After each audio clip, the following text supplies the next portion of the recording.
Bapa,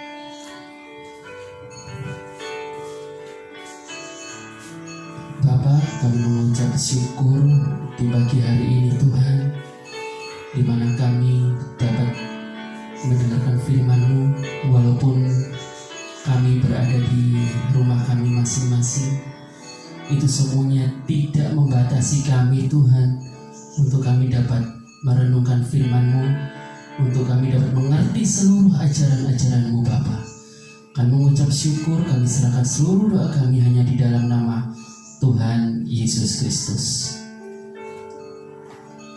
Shalom saudara, puji Tuhan, di hari ini kita dapat bertemu kembali walaupun dengan suasana yang berbeda. Saudara ada di rumah masing-masing, tetap bersekutu bersama Tuhan, bersama keluarga saudara masing-masing di rumah. Kami percaya semuanya itu tidak membatasi kuasa Tuhan untuk bekerja di setiap keluarga saudara. Saat ini firman Tuhan yang akan saya sampaikan, sikap kita, sikap anak-anak Tuhan untuk menghadapi wabah virus COVID-19. Ya, saudara, bukan cuman di kota Malang, bukan cuma di Indonesia, tetapi ini adalah wabah yang seluruh dunia menghadapinya, saudara. Seluruh negara di dunia ini sedang menghadapi virus COVID-19. Nah, saudara, bagaimanakah sikap kita sebagai anak-anak Tuhan, sebagai orang-orang yang sudah mengerti kebenaran firman Tuhan dalam menyikapi virus COVID-19 ini? Mari saudara, kita buka Alkitab kita pada Mazmur 91 ayat 1 sampai 6. Saudara, Mazmur pasal 91 ayat 1 sampai 6. Mari saudara, kita baca bersama-sama. Saya akan bacakan perlahan-lahan dan saya harapkan saudara bisa menyimak di rumah kita masing-masing. Mazmur pasal 91 ayat 1 sampai dengan yang ke-6. Saudara, orang yang duduk dalam lindungan yang maha tinggi dan bermalam dalam naungan yang maha kuasa, dia akan berkata kepada Tuhan, tempat perlindunganku dan kubu pertahananku, Allahku yang ku percayai. Kalau kita duduk dalam naungan Tuhan yang maha tinggi, saudara, itu dikatakan bukan sekedar duduk diam, saudara, ya. Duduk, kita berlindung, kita sambil memanjatkan seruan kita kepada Tuhan, permohonan kita kepada Tuhan, bahwa supaya Tuhan selalu menaungi kita. Ya, saudara, ayat yang ketiga, sungguh dialah yang akan melepaskan engkau dari jerat penangkap burung, dari penyakit sampar yang busuk. Tuhan, ini janji Tuhan. Tuhan yang melepaskan kita dari jerat penangkap burung dan dari penyakit sampar yang dikatakan busuk. Firman Tuhan tegas, saudara, ya, bahwa Tuhan berjanji kepada kita, Tuhan akan melepaskan kita dari penyakit sampar. Penyakit sampar, saudara, waktu zaman dulu, zaman Tuhan Yesus masih melayani, waktu zaman rasul-rasulnya dia masih ada, 1000 tahun sejak sekarang, mulai sekarang, saudara, 1000 tahun mulai sekarang, penyakit sampar ini tidak ada obatnya, ya, saudara. Dan Tuhan sanggup berkarya untuk melepaskan umat-umat Tuhan dari penyakit sampar. Dikatakan penyakit sampar yang busuk. Kenapa?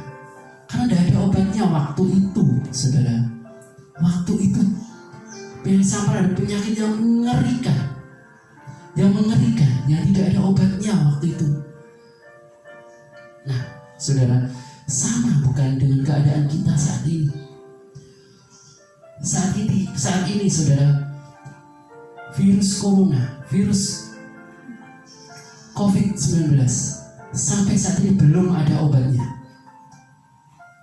Banyak pakar yang sedang uji coba lab untuk mencari antivirus, dan sampai saat ini belum diketemukannya. Ya, belum diketemukan. Itu saudara. Keadaan kita waktu sekarang sama dengan keadaan murid-murid Tuhan waktu lalu. Ada penyakit sampar dikatakan dalam Alkitab. Ayat yang ketiga, Mazmur 91 ayat yang ketiga, dikatakan bahwa penyakit sampar yang busuk tidak ada obatnya. Ya, mereka hanya mengandalkan siapa? Mengandalkan Tuhan. Mereka hanya bernaung dalam kepak sayap Tuhan. Dalam kepak sayap Tuhan mereka hanya bisa bernaung, saudara. Sama dengan kita, saudara, saat ini kita juga harus bernaung dalam kepak sayap Tuhan.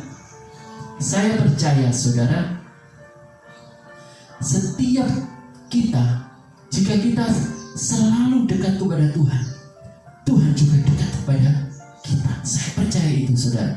Kalau kita berseru-seru memanggil nama Tuhan, kita berdoa memanggil nama Tuhan, Tuhan juga ada pada kita. Tuhan dekat dengan Tuhan kita, dan Tuhan menjawab doa-doa kita. Saya teramat sangat percaya dengan itu, saudara. Yang keempat, dengan kepaknya Dia akan melindungi engkau, di bawah sayapnya engkau akan berlindung. Di bawah kepak sayap Tuhan kita ditudungi, di bawah sayapnya kita berlindung. Firman Tuhan mengatakan itu. Hanya kepada Tuhan kita berlindung. Hanya kepada Tuhan Allah kita yang dahsyat kita berlindung. Ya, tidak ada satu kekuatan pun yang ada di muka bumi ini yang sanggup menerobos perlindungan Tuhan. Tidak ada satu kekuatan pun, saudara. Kesetiaannya adalah perisai dan pagar tembok kita. Ya, saya tambahin, pagar tembok kita. Kesetiaan siapa? Kesetiaan kita dan kesetiaan Tuhan itu adalah pagar tembok kita, saudara. Sudah jelas di sini dikatakan, kita harus setia karena Tuhan kita adalah Tuhan yang setia. Kita juga harus setia. Yang kelima, engkau tak usah takut terhadap kedahsyatan malam, terhadap panah yang terbang di waktu siang. Gak usah takut, saudara. Di ayat yang kelima ini dikatakan kita tidak usah takut, tidak usah gentar. Tuhan bersama-sama dengan kita. Yang keenam, terhadap penyakit sampar yang berjalan di dalam gelap, terhadap penyakit menular yang mengamuk di waktu petang.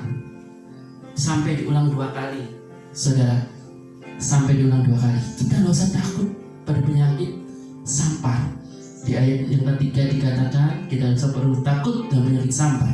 Dan diulang lagi dalam ayat yang ke-6, kita tidak perlu takut. Artinya apa? Ada penegasan di ayat ini. Tidak perlu takut. Karena apa? Karena Tuhan yang telah melindungi kita. Kita tidak usah takut, saudara. Kita tidak perlu takut. Ya, kita tidak perlu cemas, saudara. Jangan cemas, jangan takut. Kita ikuti himbauan pemerintah. Ya, kita ikuti himbauan pemerintah.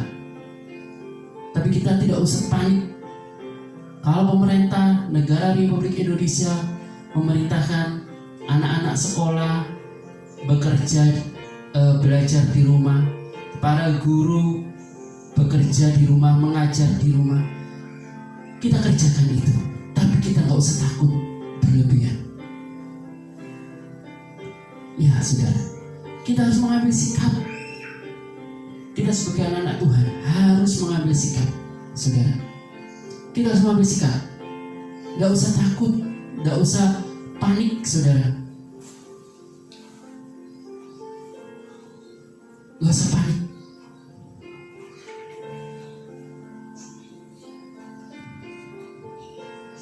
Yang pertama, saudara, jangan takut. Gak perlu kita takut, saudara. Ya, kita gak perlu takut. Kita buka Alkitab kita.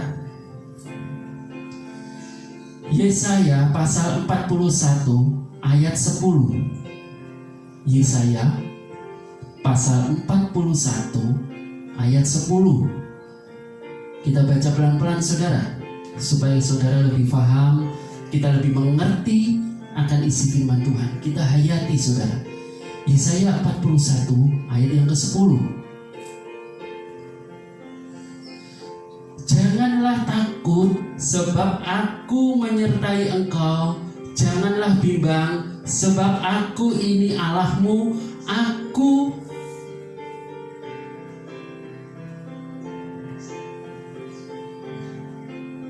Kita ulangi, saudara. Kita ulang ya. 10. Janganlah takut, sebab aku menyertai engkau. Janganlah bimbang, sebab aku ini Allahmu. Aku akan meneguhkan engkau, bahkan aku akan menolong engkau. Aku akan memegang engkau dengan tangan kananku yang membawa kemenangan. Jadi Tuhan akan memegang kita dengan tangan kanannya, saudara.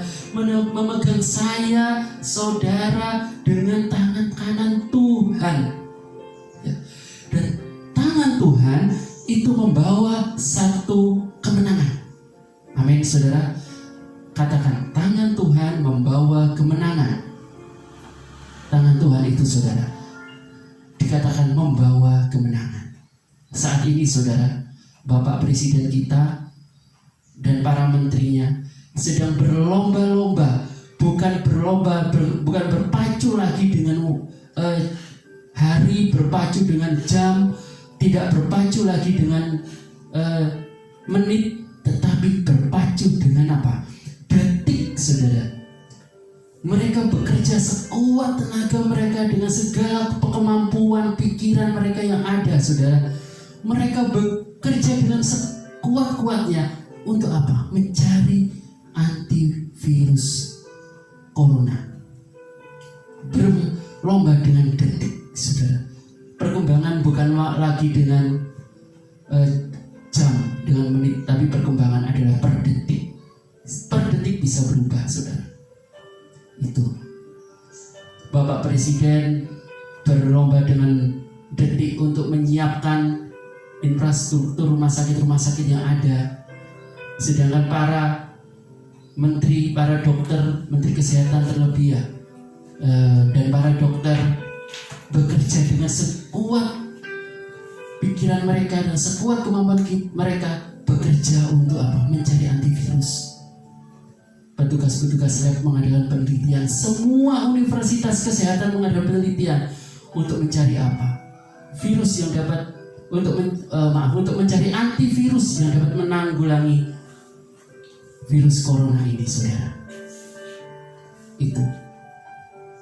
Nah, tugas kita apa? Tugas kita adalah untuk membantu mereka, menuruti instruksi mereka untuk kita tetap tinggal diam di rumah, kita beribadah di rumah, kita belajar di rumah. Jangan takut, ya, karena firman Tuhan sudah mengatakan bahwa kita, umat-umat Tuhan, dipegang dengan tangan kanannya Tuhan, dan tangan itu membawa satu kemenangan. Saya percaya tidak terlalu lama, saudara. Ya, badai pasti berlalu, dan umat-umat Tuhan pasti keluar jadi pemenang. Amin, saudara. Yang kedua, iman, saudara. Yang kedua adalah beriman. Ada sebuah cerita, saudara, dan iman inilah yang harus kita miliki. Iman ini harus kita miliki. Kita buka Alkitab kita, saudara, kita baca bersama-sama. Matius pasal 9 ayat 20 sampai 22. Matius pasal 9 ayat 20 sampai 22. Kita baca, saudara. Pada waktu itu seorang perempuan yang sudah 12 tahun lamanya menderita pendarahan maju mendekati Yesus dari belakang dan menjamah jubahnya. Ayat 21. Karena katanya dalam hatinya, asal ku jamah saja jubahnya, aku akan sembuh. Nah, iman seperti inilah, saudara, yang harus kita miliki saat ini.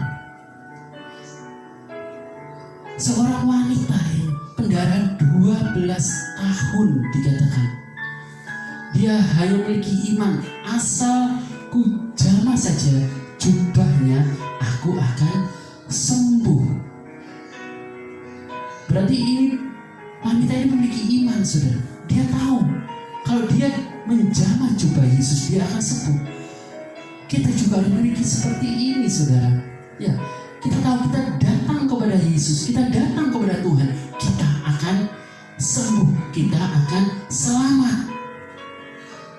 Itu dengan iman kita. Dengan iman kita datang kepada Tuhan, kita akan selamat, kita akan sembuh.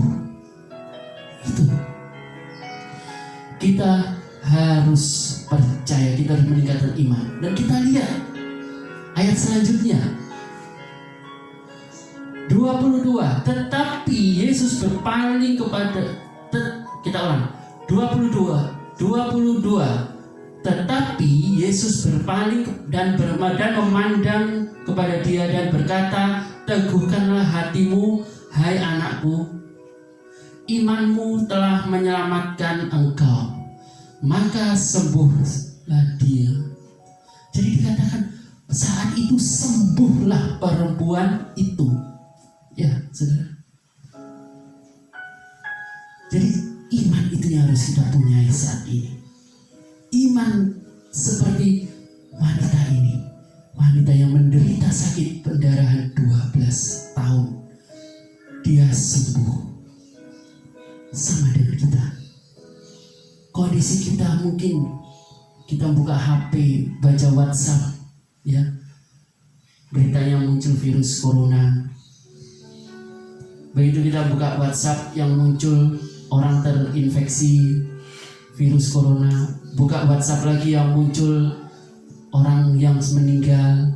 Nah, tapi percaya, saudara, saat kita menghampiri Tuhan, saat kita datang kepada Tuhan, mujizat Tuhan, kesembuhan itu ada pada saudara saat ini. Amin, saudara. Kesembuhan itu ada pada saudara saat ini. Saya percaya itu, saudara. Karena kuasa Tuhan itu dulu, sekarang, bahkan sampai selama-lamanya tetap ada. Ya. Yang ketiga, saudara, berdoa. Yang ketiga, kita harus berdoa. Nah, ini yang penting, saudara. Kita berdoa, jangan pernah meninggalkan doa saudara, walaupun itu saudara berdoa di dalam rumah bersama keluarga kita masing-masing. Kita buka Alkitab kita, Yeremia pasal 29 ayat 12. Yeremia pasal 29 ayat 12, saudara. Dan apabila kamu berseru dan datang untuk berdoa kepadaku, maka aku akan mendengarkan kamu. Ini saudara, kita harus datang berdoa kepada Tuhan. Tuhan mendengar seruan doa kita. Tuhan mendengar panggilan kita, saudara. Tuhan mendengar kita. Bahkan tidak hanya mendengar, Tuhan menjawab setiap seruan doa kita. Itu, saudara. Jangan pernah tinggalkan doa.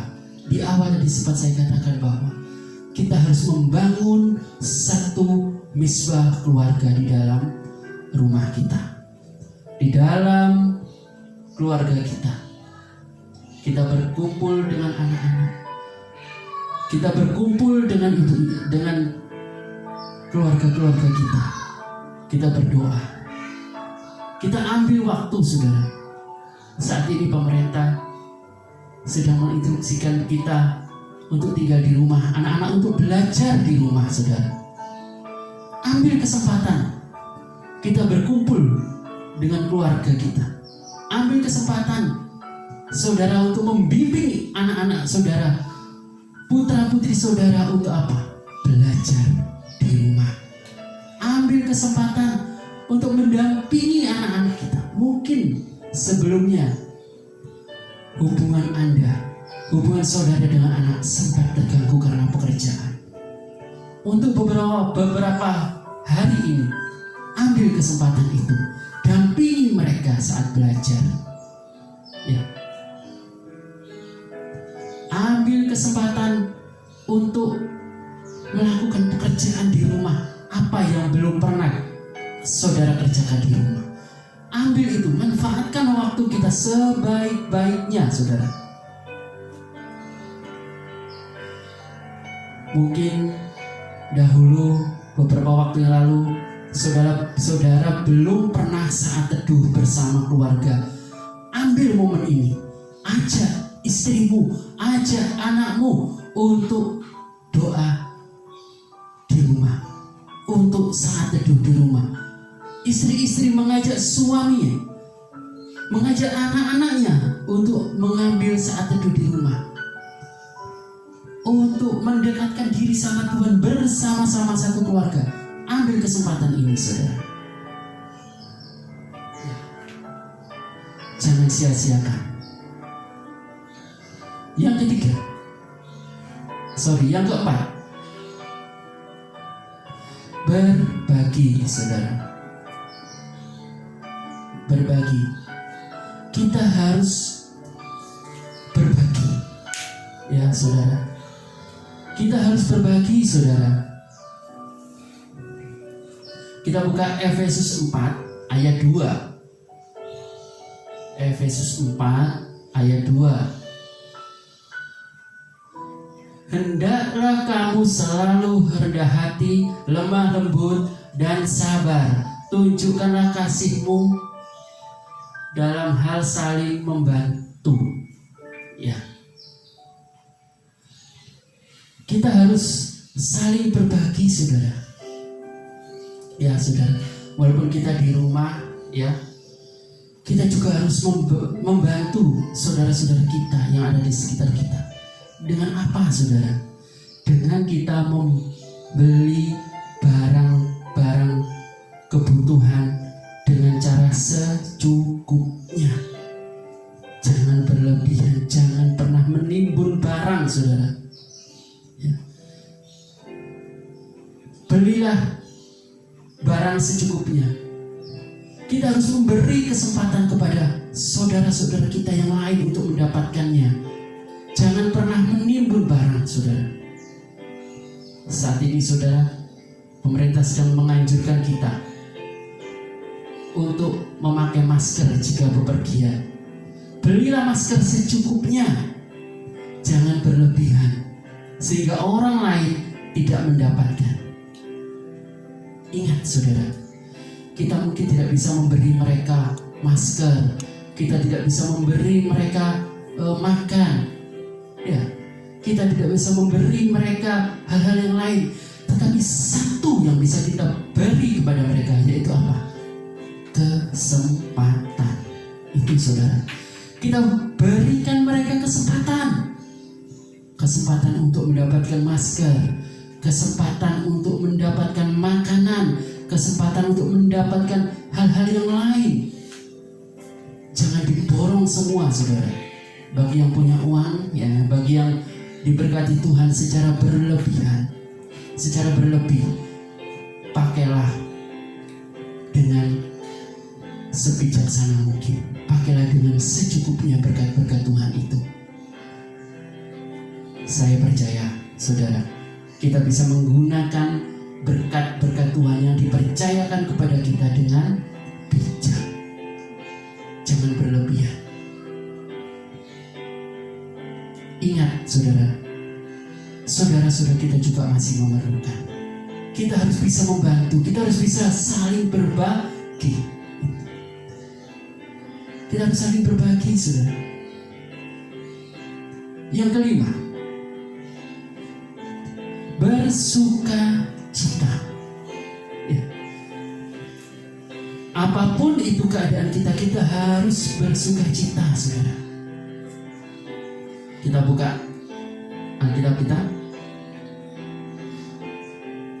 Roma pasal 12 ayat 12. Kita baca bersama-sama, kita hayati, kita renungkan ayat ini, saudara. Bersukacitalah dalam segala pengharapan, sabarlah dalam kesesakan, dan bertekunlah dalam doa. Ya, tadi di ayat di bagian yang ketiga sudah saya katakan, jangan pernah putus doa. Ya, di sini ditegaskan lagi, bertekun dalam doa.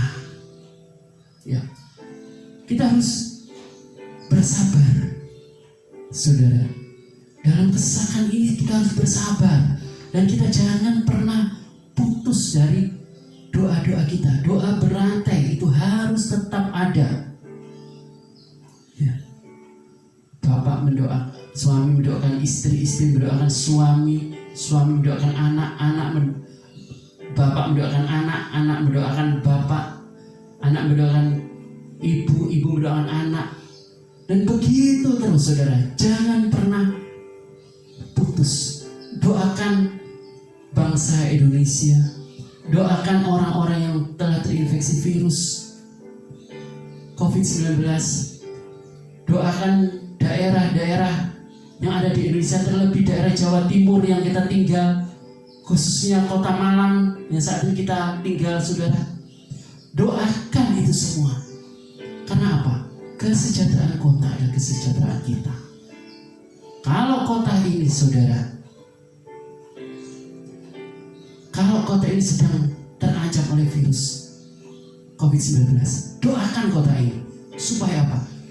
Virus COVID-19 segera lalu dari Kota Malang, dan kita dapat segera beraktivitas seperti biasa.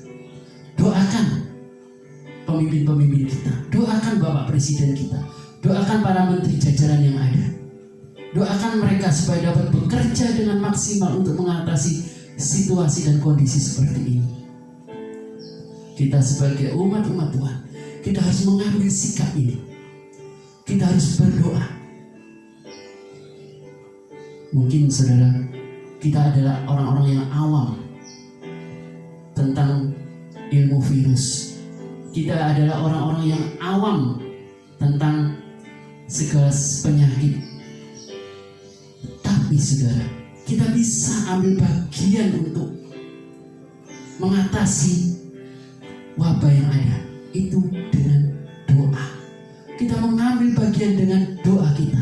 Kita mengambil bagian untuk mengatasi virus ini dengan doa.